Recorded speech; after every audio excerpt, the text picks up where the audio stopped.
Dan interaksional ini, yang ketiga ini ada dua tipe. Yang pertama itu ada keadilan informasional dan juga keadilan interpersonal.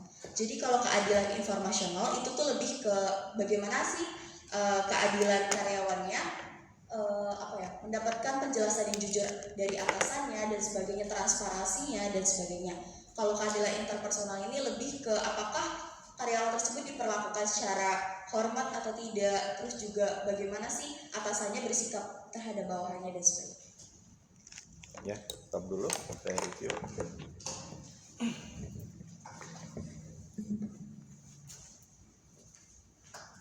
Nah, tadi sudah dibahas mengenai motivasi. Nah, kalau kita bicara motivasi, sebagai manusia pasti kita membutuhkan motivasi. Dengan adanya motivasi, maka kita bisa mengurangi berbagai macam bentuk-bentuk kejenuhan dan kebosanan terhadap aktivitas yang kita lakukan sehari-hari. Nah, oleh sebab itu, maka diperlukan adanya motivasi. Motivasi ini dalam bahasa Inggris dinamakan to motivate, atau kalau dalam bahasa Inggris dinamakan faktor pendorong, to motivate. Nah, faktor pendorong ini apa? Yaitu faktor yang menyebabkan atau yang memberikan trigger. Trigger ini apa? Faktor pemicu. Apa sih yang menjadi alasan seseorang untuk giat, rajin, tekun, produktif, dan bertanggung jawab terhadap apa yang ingin dicapai? Nah, inilah yang dinamakan to motivate. Ya. Nah, faktor pendorong ini ada dua bentuknya. Faktor pendorong yang bersifat internal atau sering juga disebut sebagai intrinsik. Nah, faktor intrinsik ini apa? Faktor pendorong yang menyebabkan seseorang giat, tekun, rajin, produktif, yang dipengaruhi unsur yang ada di dalam diri seseorang.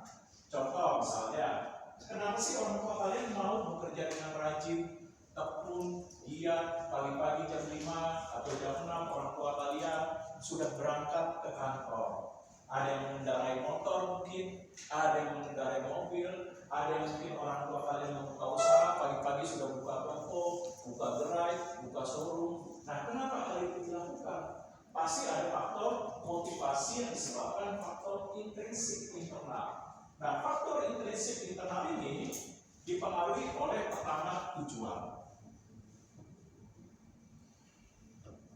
Nah, seperti apa tujuannya? Contoh, orang tua kalian rajin, giat, tekun bekerja, apa tujuannya?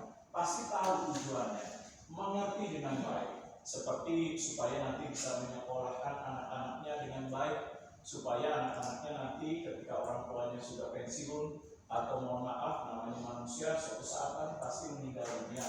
Nah, berharap nanti anak-anaknya memiliki kemampuan dalam hal kemandiriannya, sudah mampu menghidupi sendiri. Kalaupun dia sudah berkeluarga, dia mampu menghidupi keluarganya dengan baik. Inilah tujuan. Nah, tujuan itu nanti memerlukan adanya direction. Direction ini apa? Petunjuk, yaitu bagaimana cara-cara upaya yang dilakukan untuk orang bekerja dengan rajin dan giat. Seperti contohnya meningkatkan nilai diri, meningkatkan kompetensi, prestasi kerja, dan lain sebagainya. Yang kedua, sering juga disebut daya tahan. Nah, daya tahan ini apa? Seberapa besar nilai juang yang dimiliki seseorang?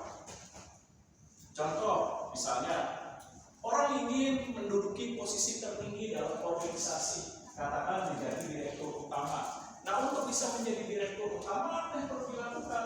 Harus tingkatkan nilai daya tahannya, nilai juangnya, seperti rajin, bekerja dengan baik, tekun, produktif, berupaya untuk mencapai prestasi tinggi, lalu menunjukkan kompetensinya, dan lain sebagainya. Nah, begitu juga sama.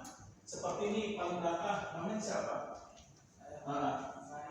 Nah, Farid pengen lulus Pak, saya pengen lulus nih Pak, tingkat 3,8. Nah, bagaimana mungkin bisa mencapai 3,8 kalau setiap kali kuliah cuma bengong? Nah, bengong, nyatet juga kagak, di rumah nggak dibaca bukunya, latihan soal nggak dikerjakan dengan baik, tugas-tugas selalu terlambat. Nah, bagaimana mungkin bisa dapat 3,8? Oleh sebab itu perlu adanya daya tahan. Daya tahan itu nilai juang. Seberapa besar nilai juang tersebut dibangkitkan. Nah, nilai juang ini tidak hanya satu hari, tetapi terus-menerus sifatnya akumulatif sampai hasil tersebut bisa didapatkan.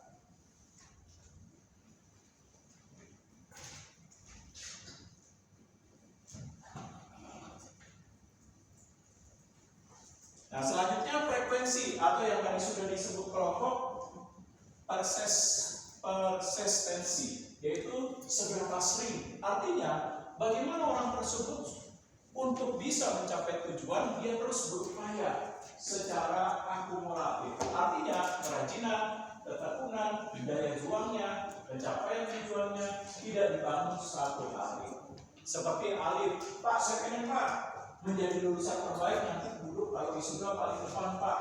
Nah, orang tua nanti mendapatkan tempat duduk yang VIP Pak. Nah, nama saya dipanggil yang paling duluan Pak. Nah, untuk hal itu terjadi, apa yang perlu dilakukan Alif?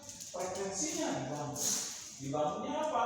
Nah, bagaimana upaya belajar dengan tekun, rajin sampai dia membuktikan lulus 3,5 tahun dengan IPK 3,8. Nah, nggak mungkin dibangun cuma satu hari. Nah, seperti tomat, tahu tomat? Sari tomat, sari tomat. Nah, artinya hari ini belajar dengan rajin tekun.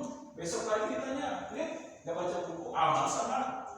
Udah banyak orang pinter. Nah, kalau seperti itu, bagaimana mungkin bisa mencapai 3,8? Artinya apa? Rajinan, ketekunan, daya juang, upaya untuk mencapai peningkatan nilai pencapaian kompetensi itu harus dibangun dalam jangka waktu yang panjang sampai hasilnya terlihat.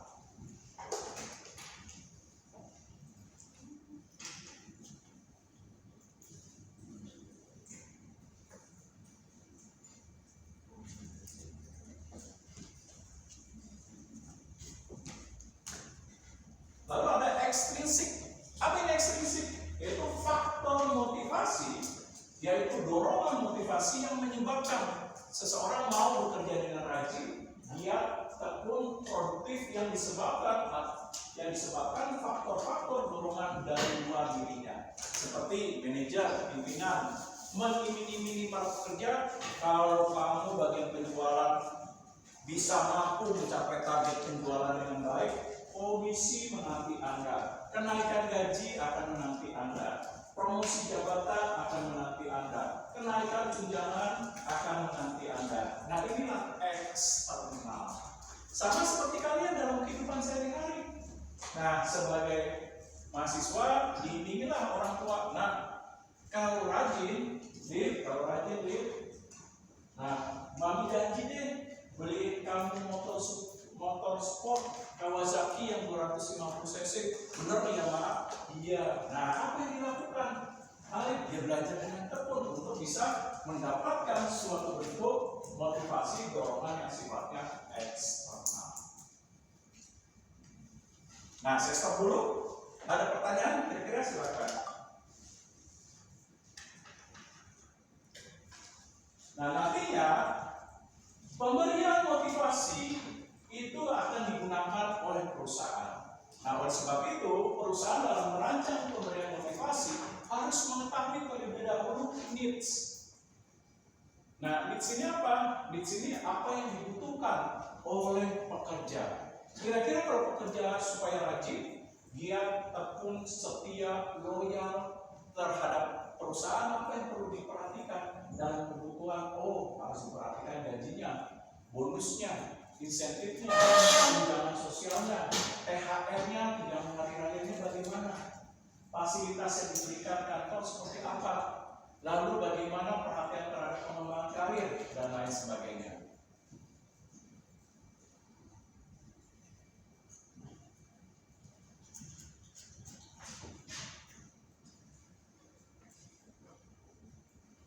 Nah, selanjutnya mempertimbangkan behavior.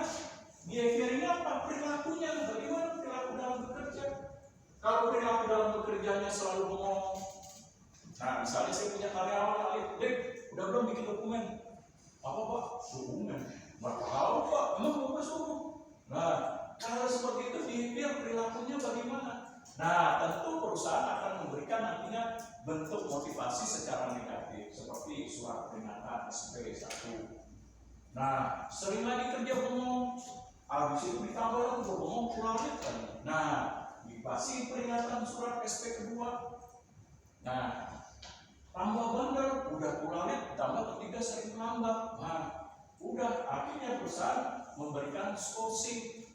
Nah, sampai kepada penurunan jabatan ataupun sampai kepada penurunan gaji kesejahteraan. Nah, kalau itu tidak dihindarkan juga, biasanya perusahaan terakhir memberikan pemutusan hubungan kerja secara sepihak. Nah, oleh sebab itu dia harus memberikan upaya dalam merancang rewards. Nah, bagaimana rewards-nya? Yaitu bentuk motivasi secara eksternal yang diberikan. Kalau karyawan rajin, giat, tekun, produktif, rewardnya bagaimana nih? Nah, ya sudah nyalip, rewardnya gimana?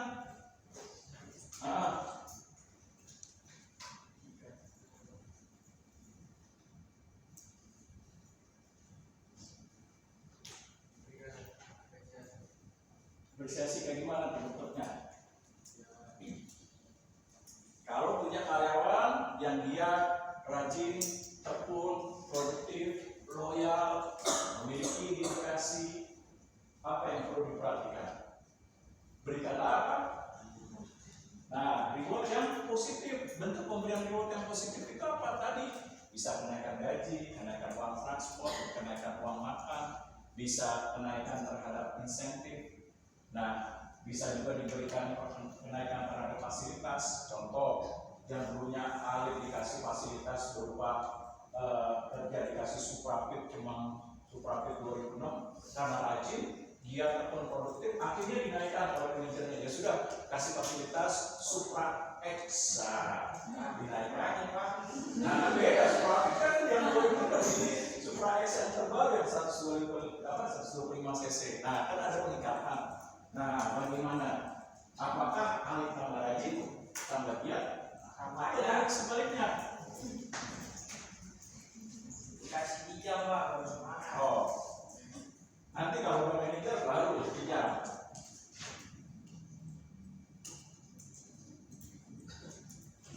Nah, selanjutnya memerlukan adanya feedback. Feedback ini apa? Umpan balik, memastikan apakah reward merancang pemberian motivasi secara eksternal sudah bisa dipastikan benar nggak? Contohnya misalnya, nah Alif dikasih kenaikan gaji, bonus, insentif jabatan yang tadinya cuma karyawan administrasi dinaikkan jadi kepala administrasi. Kalau dalam bahasa Malaysia diangkat jadi kepala kirani. Nah, ketika diangkat jadi kepala administrasi, gajinya meningkat, nah, bonusnya meningkat, insentifnya meningkat. Alif gimana? Tambah rajin nggak?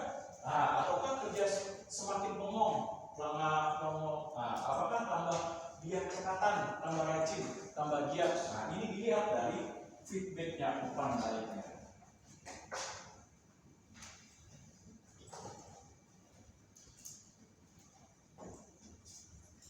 Nah, ada pertanyaan? Kira-kira silakan. Nah, kalau tidak ada, saya lanjutkan.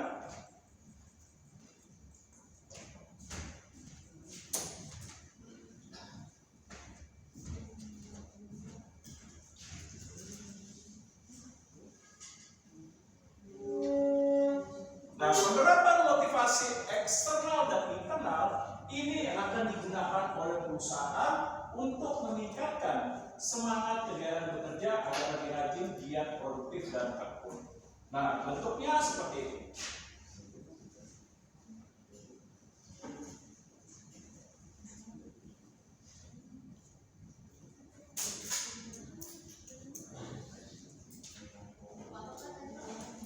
Ya, motivasi intrinsik, internal dan eksternal bisa digunakan oleh perusahaan dirancang untuk peningkatan pemberian semangat kerja agar giat, rajin, tekun, produktif yang dirancang dengan perpaduan seperti ini.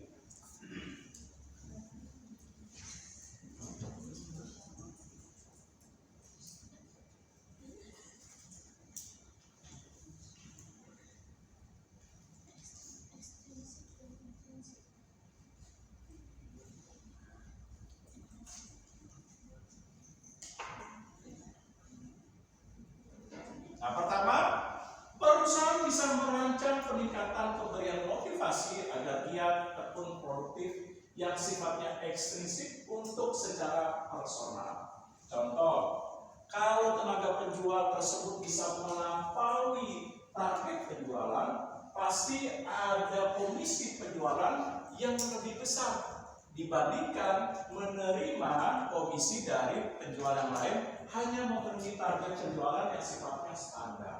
Ini melebihi dari standar, pasti bonusnya lebih besar dalam contohnya komisi penjualan. Nah, inilah bentuk ekstrinsik individual, large merit increase, yaitu bentuk peningkatan pemberian motivasi secara individu, tadi bisa komisi penjualan, gaji, bonus, dan lain sebagainya. Nah, setiap orang kan menerimanya berbeda, tergantung kinerjanya.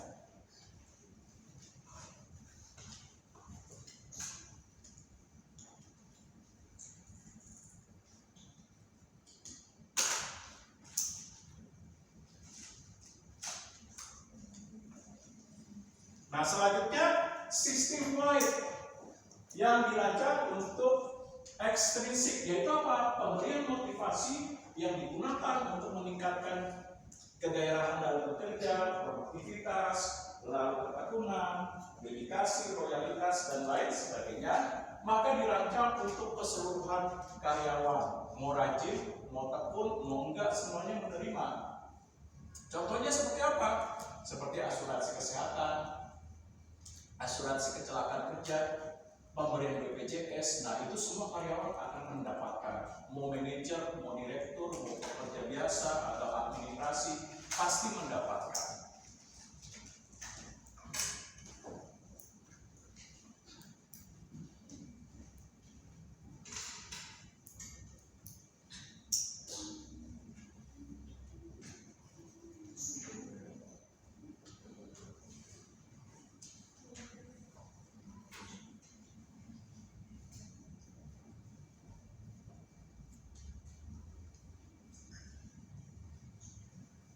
Nah, selanjutnya bentuk pemberian intrinsik yang diberikan kepada perusahaan, yang dirancang perusahaan, yang diberikan kepada pekerja yang sifatnya untuk memunculkan ketekunan dalam dirinya, bisa dalam bentuk dirancang feeling of self-fulfillment. Artinya apa? Dorong bagaimana pekerja memiliki rasa bangga bekerja dalam perusahaan tersebut. Seperti apa sih contohnya? Nah, contohnya misalnya nih. Nah, ini bukan Arif, namanya siapa? Lupa ya. Oh, Miki. Nah, misalnya Miki menjadi karyawan teladan, the best employee tahun ini. Nah, untuk bisa menimbulkan rasa bangga dalam bekerja, apa dilakukan? Beri sertifikat penghargaan. Nanti sertifikat penghargaannya bisa dipajang, ditempel di setiap ruang-ruang kantor supaya menimbulkan rasa bangga. Oh, lihat tuh saya tuh karyawan terbaik.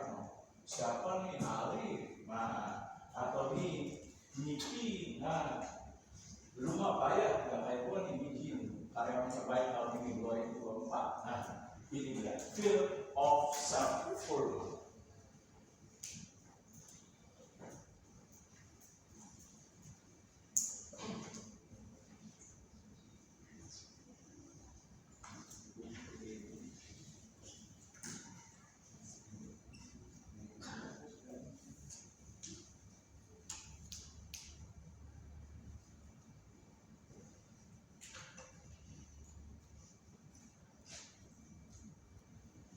Nah, yang kedua, perusahaan bisa merancang pemberian motivasi secara intrinsik untuk menimbulkan dorongan terhadap dalam dirinya supaya giat, tekun, dan rajin dalam bekerja. Bisa diupayakan dalam bentuk pride in being part of a winning organization. Artinya apa? Artinya dorong agar para pekerja itu merasa bagian dalam organisasi, menjadi sense of belonging, rasa memiliki. Nah, seperti apa rasa memiliki? Nah, didorong rasa memiliki seperti timbul rasa bangga menjadi bekerja dalam bagian perusahaan tersebut.